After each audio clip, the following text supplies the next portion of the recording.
이다 하니라. 여호와께서 그 물고기에서 말씀하심에 요나를 육지에 토하니라. 아멘. 이런 비가 오는 가운데서도 이 자리에 오신 여러분들에게 성령의 단비가 여러분 가운데 가득 넘치는 은혜가 있기를 소원합니다. 오늘 우리는 이 시간 요나서 2장 말씀을 함께 살펴보려고 합니다. 우리가 지난 시간까지 살펴본 것은 무엇이냐면 요나가 하나님 말씀에 불순종해서 도망가다가 결국에는 바다에 빠지게 되고 물고기에 잡혀 먹히는 그 장면까지 우리가 지난 시간 살펴보았습니다. 그런데 지금까지 1장까지는 그 요나서의 진행이 굉장히 빠른 속도로 진행이 되다가 2장에 와서는 갑자기 그 속도가 줄어들기 시작합니다. 갑자기 요나서의 그 진행 방식이 달라지게 되는 거죠. 1장에서는 스토리 방식, 진행하는 방식으로 이야기의 형식으로 쭉 진행되어 오다가 2장에 와서는 갑자기 그 형식이 시편의 형식으로 갑자기 바뀌어지게 됩니다. 문체가 달라지게 되는 거죠.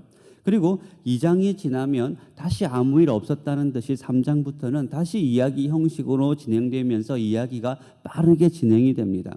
그래서 우리는 요나서를 읽으면서 이 2장을 자주 그냥 넘어가는 경우가 많이 있습니다. 그러나 2장은 사실은 굉장히 중요한 위치에 있습니다. 중요한 위치라는 것은 요나의 이 사역 가운데 터닝 포인트가 되는 것이 바로 이 2장의 내용입니다. 왜냐하면 지금 하나님 말씀에 불순종해서 도망가던 선지자, 그 니느웨로 가라는 그 명령에 다시스로 가는 그 요나가 2장의 사건을 경험하면서 다시 하나님의 말씀의 자리인 니느웨로 가는 장면이 3장부터 등장을 하게 됩니다. 그러니까 2장은 지금 요나서에서 하나의 분기점이 되는 사건이 바로 오늘 우리가 읽은 이 2장의 사건입니다. 지금 요나는 물고기 뱃속에 있는 상황입니다.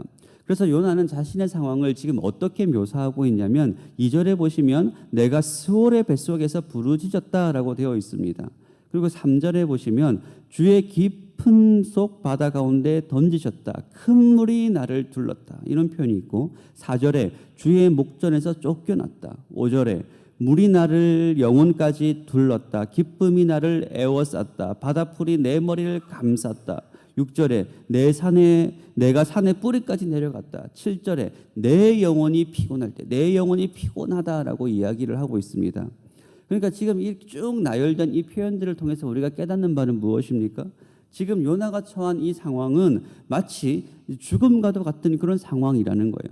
아니 차라리 죽는 게 더 나을지도 모르는 그런 상황입니다. 여러분 한번 생각해 보시면 우리는 쉽게 요나가 물고기 뱃속에 3일 있었다라고 생각을 하지만 그러나 그 물고기 뱃속이라는 상황이 과연 어떤 상황이겠느냐라는 것입니다. 뭔가 아늑하고 뽀송뽀송한 그런 배를 타고 있는 그런 느낌일까요? 그런 것이 아니죠. 살아있는 물고기 뱃속입니다. 그러니까 굉장히 축축하고 몸을 제대로 펼 수도 없고 한 치 앞도 보이지 않는 그런 깜깜한 현실일 수 있습니다. 그리고 그 안에는 정말 공기가 풍부한 것도 아니겠죠. 죽지 않을 만큼의 공기가 있을 것이고 숨을 쉬자니까 물고기가 여러 가지 음식물을 먹으면서 소화되는 그 악취의 비린내에 굉장히 불편하고 어떻게 될지 모르는 그런 환경, 굉장히 힘든 환경 속에 지금 요나가 처해져 있는 것입니다. 우리는 또 요나가 3일 물고기 뱃속에 3일 있었다라는 것을 알고 지금 이 본문을 보고 있지만 그러나 지금 요나가 물고기 뱃속에 있는 그 상황 속에서는 이것이 3일이 될지 4일이 될지 아니면 나갈 수나 있는 것인지 그걸 알 수 없는 미래를 전혀 알 수 없고 소망이 없는 그런 굉장히 캄캄한 현실 속에서 지금 요나가 처해 있다라는 것을 우리가 알 수가 있습니다. 혹시 여러분 우리의 인생 속에서는 이 물고기 뱃속과 같은 그런 현실을 경험할 때가 있지 않나요? 아무런 소망이 없습니다. 어떻게 될지도 모릅니다. 그냥 고통 가운데 있는 거죠. 지금 겪고 있는 이 숨막히는 이 상황이 앞으로 어떻게 바뀌게 될지 알 수도 없어요. 내가 얼마 동안 이 어려움을 겪어야 될지 그것이 1년이 될지 2년이 될지 모르는 그런 끝없는 고통 속에서 홀로 그곳에 남겨져 있는 것만 같은 그런 고난을 여러분 당해보신 적이 있으신가요? 우리는 때로는 삶을 살아가면서 이 물고기 뱃속과 같은 그런 위기와 아픔의 순간들을 경험할 때가 있습니다. 그런 고통 속에서 나 혼자 그냥 거기 던져져서 신음하고 고통 속에 있을 때가 있는 거예요. 이런 상황 속에서 우리는 어떻게 반응을 해야 될까요? 이런 상황에 매몰되어서 그냥 몸부림치고 아우성치면서 그냥 그것이 현실이려니 하면서 원망하고 분노하고 괴로워하고 있어야 될까요? 오늘 본문에서 요나는 어떻게 행동하고 있습니까? 그 상황 속에서 요나가 취한 행동이 뭐냐라는 거예요. 첫 번째 요나가 하고 있는 행동은 기도하는 것입니다. 그것이 오늘 본문에 여러 군데에 나와 있어요. 2절에 보시면 이르되 내가 받는 고난으로 말미암아 여호와께 불러 아뢰었더니라고 되어 있습니다. 요나가 하고 있는 행동은 무엇인가요? 하나님을 향하여 아뢰었다라는 것입니다. 하나님을 향하여 기도하고 있는 거예요. 자신의 상황을 지금 원망하고 있는 것도 아니고 분노하고 있는 것도 아닙니다. 그리고 그냥 낙심하는 것으로 가고 있는 것도 아니고 하나님께 기도하고 있는 것으로 지금 자신의 의지를 돌리고 있는 거예요. 지금 이 장을 살펴보면 요나가 기도하고 있는 것은 그냥 할 게 기도밖에 없으니까, 그냥 그 상황 가운데서 할 수 있는 것이라고는 기도밖에 없으니까 그냥 체념적인 마음으로 기도하고 있는 것이 아닙니다. 지금 요나는 하나님을 향한 분명한 확신을 가지고 하나님을 향하여 기도하고 있습니다.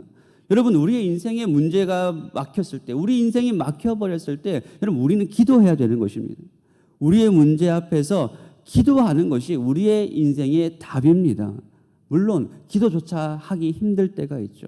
기도가 안 나올 때가 있습니다. 우리가 살다 보면 그런 상황 가운데 빠질 때가 반드시 찾아오게 되어 있습니다.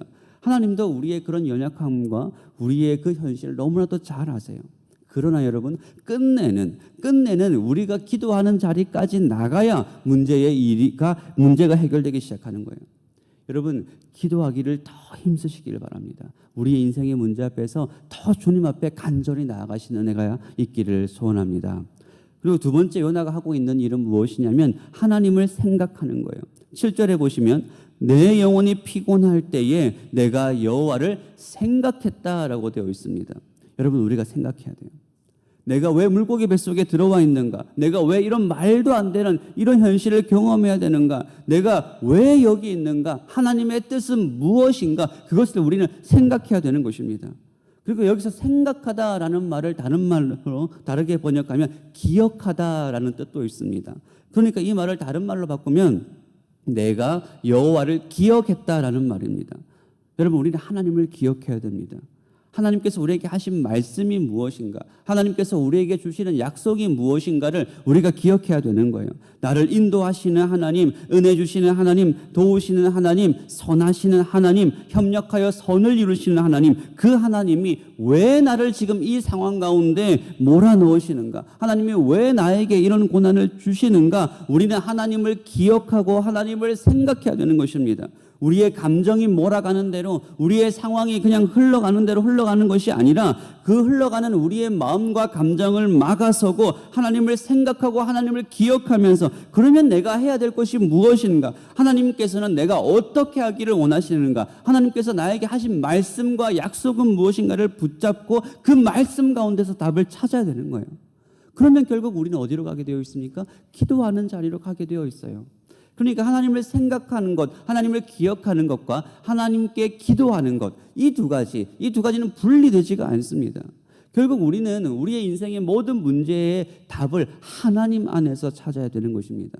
우리 인생을 주관하시는 분이 하나님이시기 때문에 그래요.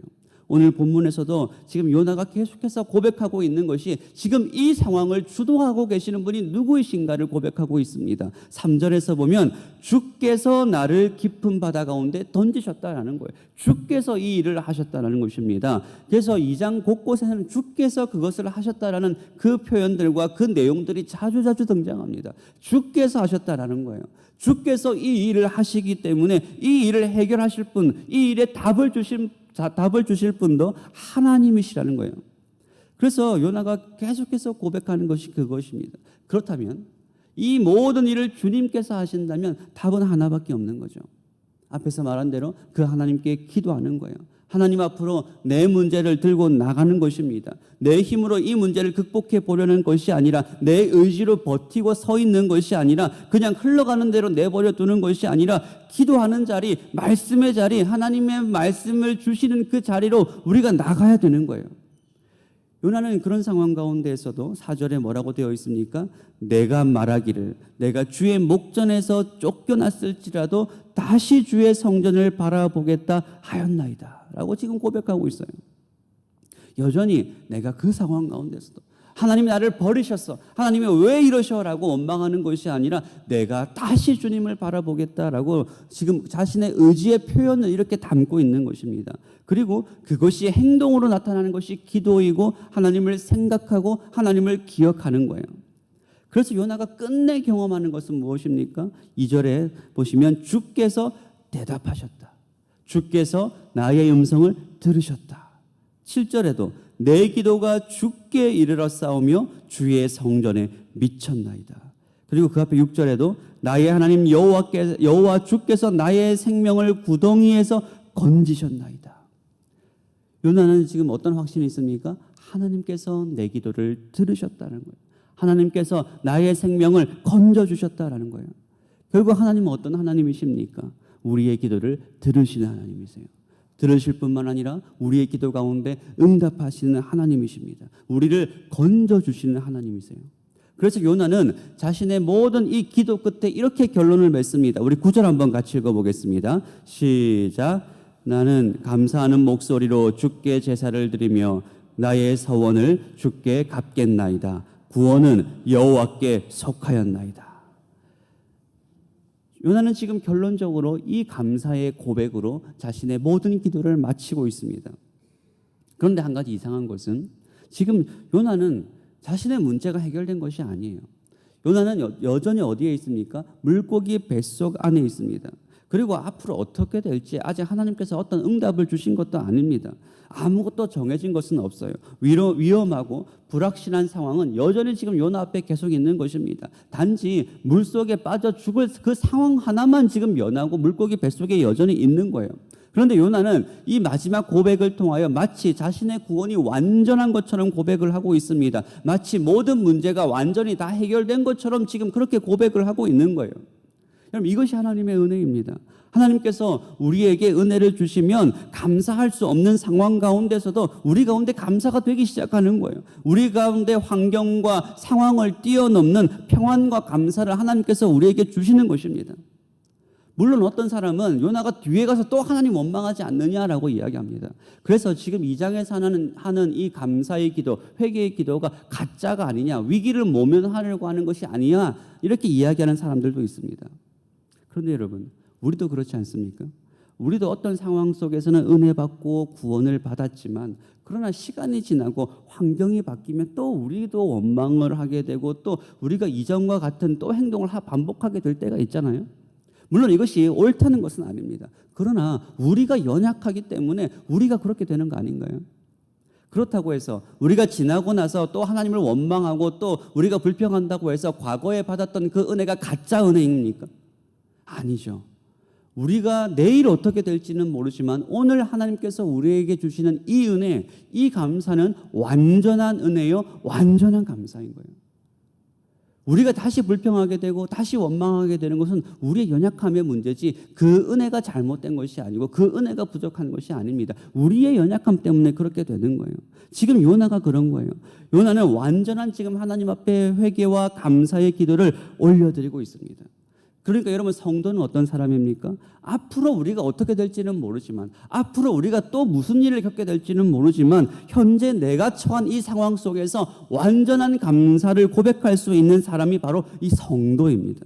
내가 한 달 후에, 두 달 후에 어떻게 될지는 모르지만 또다시 어려워질지 또다시 힘들어질지 어떻게 될지는 모르지만 지금 오늘 여기서 하나님께서 나에게 주시는 그 완전한 은혜에 완전한 감사를 할 수 있고 하나님을 향하여 찬양할 수 있는 사람, 바로 그 사람들이 바로 성도의 특권입니다.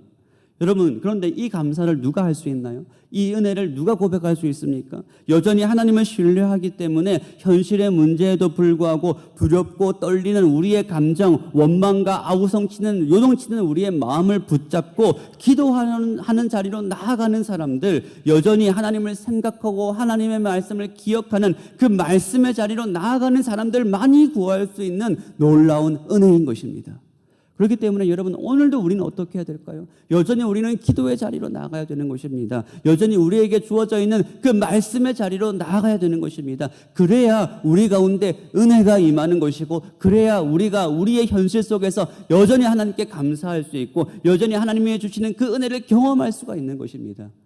여러분, 저는 여러분들이 오늘 어떤 상황 가운데, 어떤 현실 가운데 이 자리에 계신지 저는 알 수가 없습니다. 그러나 중요한 것은 여러분들이 기도하는 자리로 나오기로 작정하셨기 때문에, 여러분들께서 늘 말씀의 자리로 나가기를 작정하신다면 하나님께서 여러분들에게 동일한 은혜, 동일한 감사를 여러분들에게 주실 줄로 믿습니다. 우리가 주님 앞에 나올 때 하나님께서 주시는 무한한 은혜를 받아 누리시는 여러분 복된 하루가 되시기를 주님의 이름으로 축복합니다. 같이 기도하겠습니다. 사랑과 내가